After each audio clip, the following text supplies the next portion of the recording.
Sermon on the Mount, Matthew chapter 5.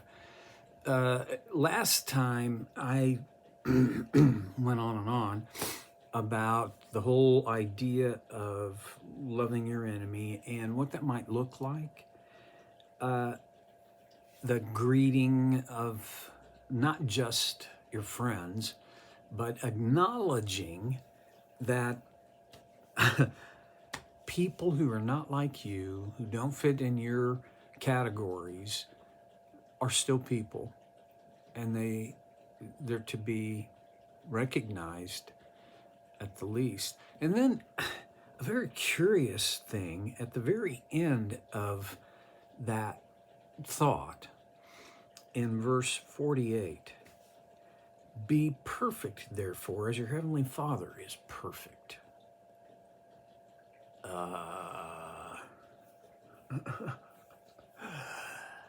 What are you going to do with that?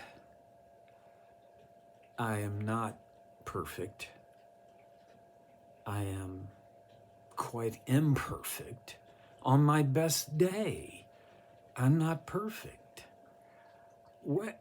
Okay, how do I do this? Be perfect as your heavenly Father is perfect thing. Okay, let's start here.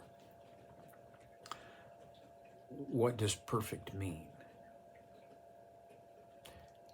On one hand, and this is Western thought, current Western thought, is perfect. It means no flaw, no mistake. There's nothing the least bit off. How many perfect things are there in the world? Not many. I can just say that. We do believe, I'm convinced, and I think you are too, that God is perfect. He is incapable of making a mistake, of not being completely 100% accurate.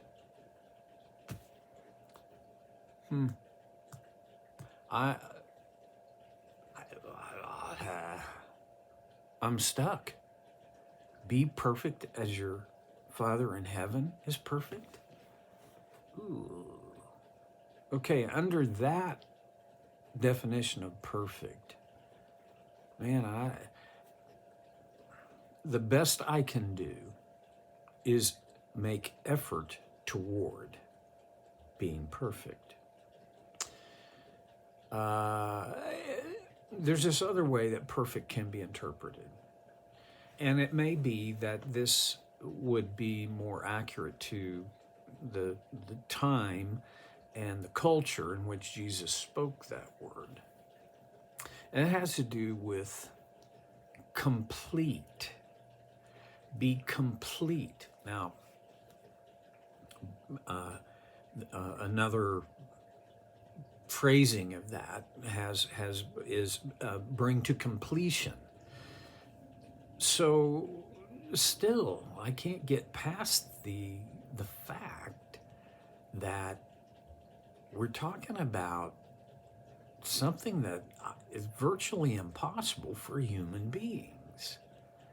We have, maybe there was one time when, as humans, there was perfection in the garden. Adam, God formed him out of the dust of the earth. Eve formed her out of a rib from Adam. And in the beginning, I have to think, there was no mistake in either of them. Absolute perfection. Physical perfection. But it wasn't that, we don't even know how long it was between when God created them and when the fall took place. But once the fall happened, once Eve and Adam took the fruit, the forbidden fruit, and ate of it so that they would be like God, all that, any other than the physical perfection went away. And from that point on, every generation after has dealt with physical imperfection. I don't think I can say that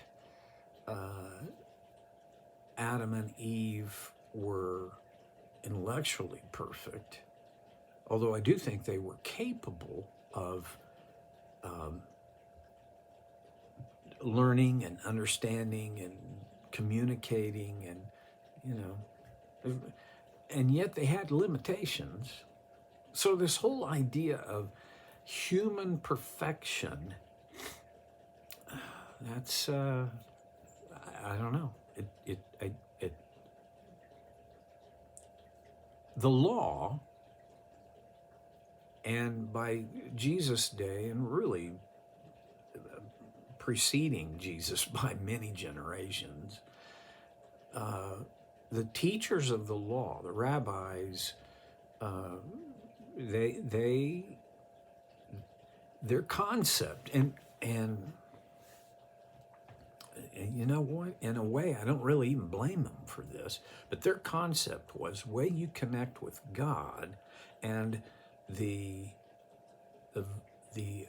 depth of connection with Him has everything to do with how perfectly you observe the law. And I can't help but think, when the original audience for those on the hillside listening to this talk, this sermon, when Jesus said, "Be perfect as your Father in heaven is perfect," they would have quickly gone to the idea of obey the law perfectly. Well, this was a Pharisees' mantra, and it was both their goal and what they wanted to project. I observe the law perfectly. And at the root of that was pride. Their perfection was, or their idea of perfection, as I've thought it through and studied it and thought about it, the role of perfection and perfectly observing the law is so that there would be no need for grace, so that they could look at God and go, you got nothing on me. I know that's kind of harsh. What do we do with the idea of be perfect as your Heavenly Father is perfect? Well, you have to go beyond this verse, and actually beyond the Gospels, or beyond this episode of the Gospels at the very least, and realize John. I just started the Gospel of John again in my quiet time this morning, and John says that Jesus came full of grace and truth. Not half grace, half truth, but somehow full of both grace and truth. Now, the truth has to do with the law and its rightful observance, right? I mean, okay.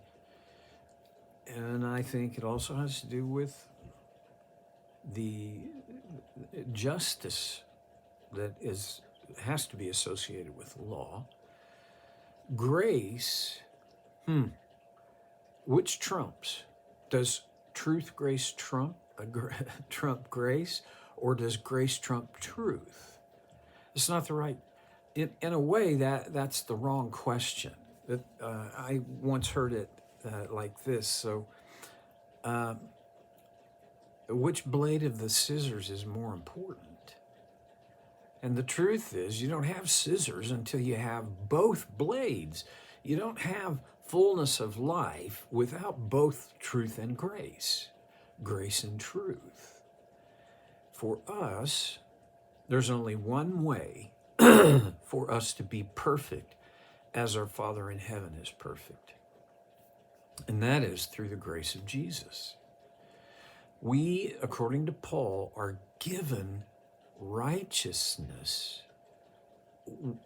We are counted as righteous by God. He views us, and this is gonna, there's a lot of ways this can be taken improperly or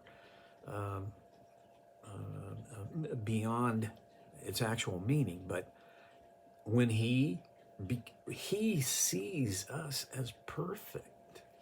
If we're righteous, then that would be perfect. So there's nothing I can do. Anything, I mean, he sees me as perfect, so I'll just do whatever I want to do.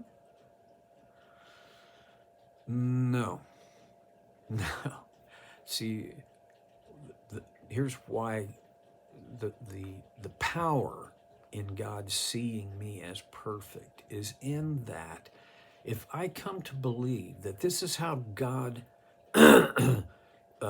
intentionally, willfully sees me, chooses to see me, that he covers me, I'm mixing a lot of metaphors here, with his righteousness, the righteousness of Jesus, okay, then I suppose one response to that is do anything you want to do because you're covered. The other is I want to live. I want to arrange and organize my life around the fact of God seeing me as perfect, as holy, as righteous. And that means I'm motivated then to make righteous choices. Okay. In some ways, that's a lot of theological babble. Because the bottom line is, down here on the runway, down here on street level, I'm not sure I've ever made a perfect decision. I'm pretty sure I have never had a single day where I was perfect. That kind of, I'm, and I don't want to have this negative prophecy about myself, but I'm just looking at the truth. I'm incapable of that. So be perfect. Even if I interpret that to be complete, that perfect is complete. Wow. Okay. I just don't see that as even remotely possible in my life, that I would be able to pull that off, okay? There will come a day when I will be fully and completely made perfect, I believe, and that is when Jesus returns, either at my death or at the second coming. I think God, having made me perfect, having covered me with the righteousness of Jesus, I will be complete at that point. But up to that point, there's a lot of striving and a lot of effort, but not in order to get God's nod of approval, but because of his approval, because of his love, because of his imputed, his given righteousness. So for me to be perfect, as my Heavenly Father is perfect, it's impossible without grace. But with grace, that's the only chance I've got. All right, enough of this. Move on next time on So Care with Stevie.